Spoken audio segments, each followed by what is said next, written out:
अर्जुन था, एक सीधा साधा लड़का जो ग्रैब ग्रैब डिलीवरी बॉय की नौकरी करके अपने परिवार का पेट पालता था।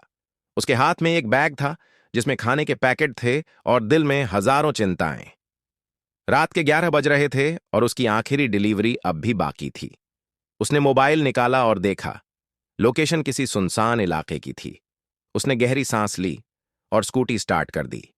खौफनाक रास्ता रास्ता सुनसान था। चारों ओर अंधेरा पसरा हुआ था।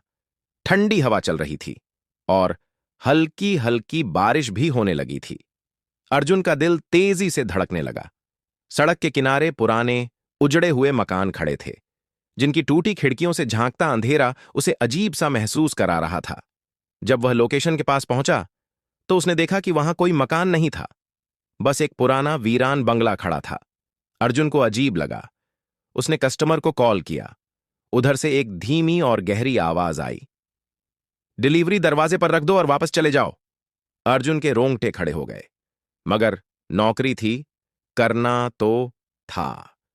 वह हिम्मत जुटाकर स्कूटी से उतरा और पैकेट लेकर बंगले के दरवाजे की ओर बढ़ा। कुछ तो गड़बड़ है। जैसे ही उसने डिलीवरी पैकेट दरवाजे पर रखा, अंदर से धीमी सरसराहट की आवाज आई। अर्जुन ने इधर उधर देखा, पर कोई नजर नहीं आया। उसे वहां एक पुराना, जंग लगा घंटी का बटन दिखा। झिझकते हुए उसने उसे दबाया। घंटी की आवाज सुनते ही दरवाजा अपने आप खुल गया। अर्जुन घबरा गया और एक कदम पीछे हटा। अंदर घना अंधेरा था। अचानक उसे लगा कि कोई छाया उसके पास से गुजरी। उसने मोबाइल की फ्लैशलाइट जलाई और अंदर झांका। एक पल के लिए उसकी सांसें रुक गईं। दीवारों पर पुरानी तस्वीरें टंगी थीं, जिनमें धुंधले चेहरे थे। फर्श पर जाले और धूल जमी हुई थी।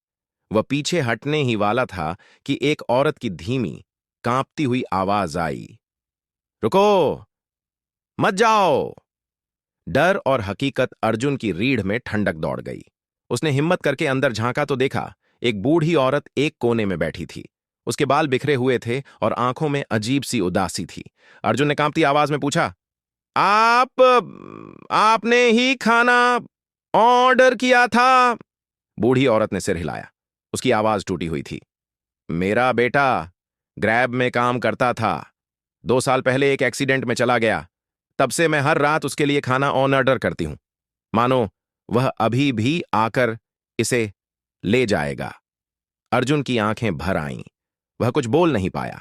उसने देखा, दीवार पर टंगी एक तस्वीर में वही लड़का था, उसकी जैसी ही यूनिफॉर्म पहने हुए। अर्जुन समझ गया कि यह एक मां का अकेलापन था, उसकी आशा थी, जो अब तक टूटी नहीं थी। अर्जुन ने धीरे से खाना उठाया और बूढ़ी औरत के पास जाकर रखा। उसकी आंखों में आंसू थे।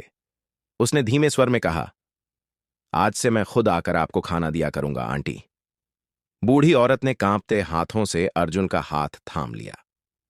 पहली बार उसके चेहरे पर हल्की मुस्कान आई।